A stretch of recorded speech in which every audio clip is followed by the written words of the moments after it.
Hello friends, हम लोग start करने वाले अब ईस्ट इंडिया कंपनी और बंगाल के नवाब के बारे में। तो इसमें पहला क्वेश्चन है, मुगल सम्राट द्वारा नियुक्त बंगाल का अंतिम गवर्नर कौन था? मुर्शीद कुली खान। नेक्स्ट क्वेश्चन, वह युद्ध जिसने भारत में ब्रिटिश प्रभुत्व को प्रारंभ किया वो कौन सा युद्ध था? प्लासी का युद्ध था। प्लासी का युद्ध कब हुआ था? 1757 ईस्वी में। Next question, Sirajuddaula Lord Clive द्वारा परास्त कहाँ हुआ था? प्लासी के युद्ध में। भारतवर्ष में ब्रिटिश साम्राज्य का संस्थापक कौन था? Lord Robert Clive. Albuquerque, Robert Clive, फ्रांसीसी ड्यूप्ले, लॉर्ड कॉर्नवालिस, जिसमें स्वर्ग से उत्पन्न सेनानायक किसे कहा जाता है वो कौन था? Robert Clive. प्लासी का युद्ध मैदान अवस्थित कहाँ है? पश्चिम बंगाल में। प्लासी का युद्ध कब लड़ा गया था? 1757 में। वह बंगाल का वह नवाब जिसने अपनी राजधानी मुर्शिदाबाद से मुंगेर स्थानांतरित की थी वो कौन था? मीर कासिम था। सबसे अधिक निर्णायक युद्ध जिसमें अंग्रेजों को भारत में प्रभुत्व स्थापित किया वो कौन सा था? बक्सर का युद्ध था। नेक्स्ट क्वेश्चन, बक्सर का युद्ध के समय दिल्ली का शासक कौन था? शाह आलम सेकेंड था। ये डर के मारे कभी दिल्ली की गद्दी पे गया ही नहीं, वो हमेशा या तो लखनऊ में रहता था या तो पटना में रहता था। बक्सर की लड़ाई के समय बंगाल का नवाब कौन था? मीर जाफर था। ये इम्पोर्टेंट है, बहुत लोग कंफ्यूज हो जाते हैं कि मीर कासिम था, बट नहीं, उस समय मीर जाफर को बना दिया गया था और मीर कासिम को बंगाल के नवाब के पद से हटा दिया गया था। बंगाल ईस्ट इंडिया इंग्लैंड की ईस्ट इंडिया कंपनी की भारत में प्रथम निर्णायक सैन्य सफलता मानी जाने कौन से? बक्सर का युद्ध 1764 में। Next question, east India company की दीवानी प्रदान किसने की थी? शाह आलम सेकेंड ने। ये कैसे हुआ था? 1764 में बक्सर के युद्ध के बाद इलाहाबाद की संधि हुई थी। कब? 1765 में। ये 12 अगस्त को हुआ था,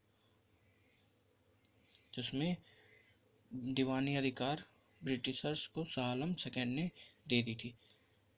1765 ईस्वी में ईस्ट इंडिया कंपनी को बंगाल की दीवानी अधिकार किसने दी थी? मुगल सम्राट में किसने?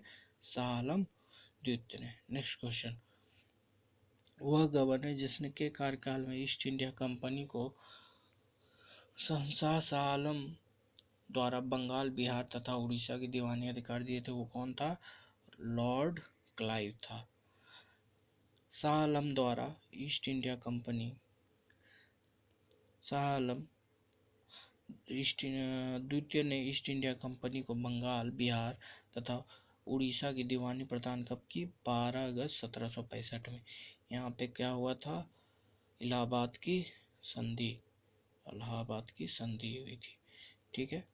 नेक्स्ट क्वेश्चन, इलाहाबाद की संधि के बाद रॉबर्ट क्लाइव ने मुर्शिदाबाद का उप दीवान किसे नियुक्त किया था? मोहम्मद रजा खान को नियुक्त किया था। ये इंपॉर्टेंट है। 1765 में दीवानी प्रदान किए जाने के बाद ब्रिटिश सबसे पहले जिस पर्वतीय जनजाति के संपर्क में आए थे वो कौन था? खासी। ये कहाँ है? मेघालय में। गारो खासी जनजातियाँ 3 पहाड़ी हैं, उन जनजातियों का भी इसी पे नाम है।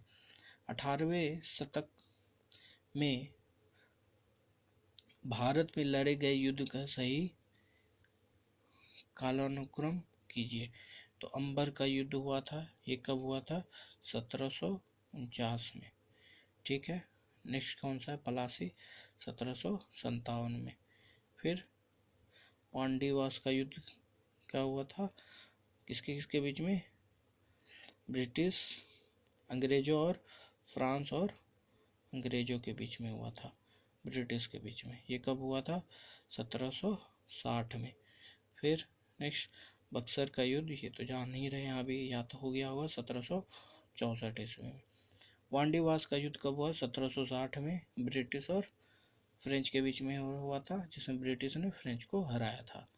नेक्स्ट क्वेश्चन, सही सुमेलित युग्म देखिए। बक्सर का युद्ध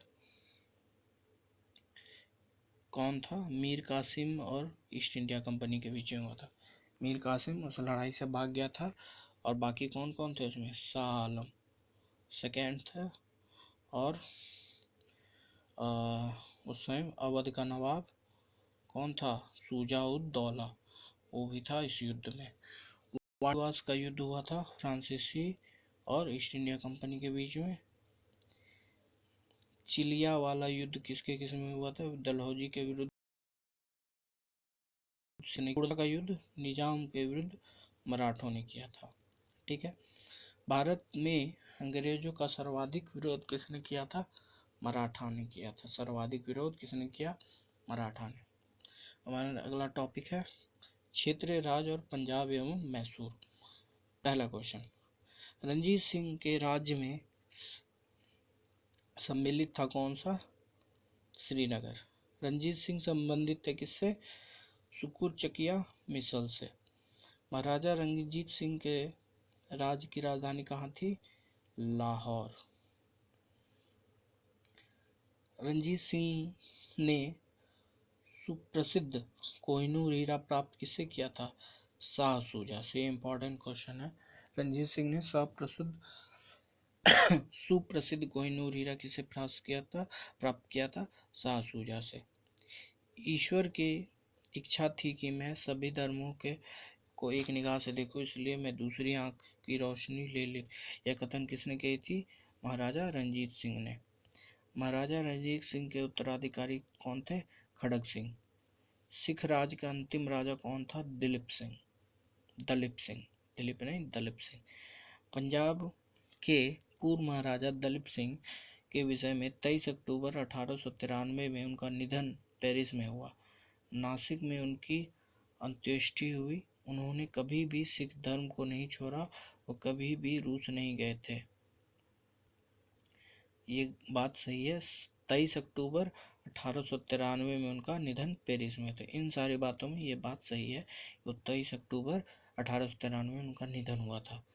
पंजाब के विलय के पश्चात पंजाब का शासन करने के लिए 3 परिषद का के सदस्य थे कौन? सन हैरी लॉरेंस अध्यक्ष थे, जॉन लॉरेंस एवं चार्ल ग्रोविल मानसेल। ठीक है। प्रथम आंग्ल मैसूर युद्ध कब हुआ था? 1766 से 69 के बीच में। इसमें कौन था? हैदर अली था। कौन?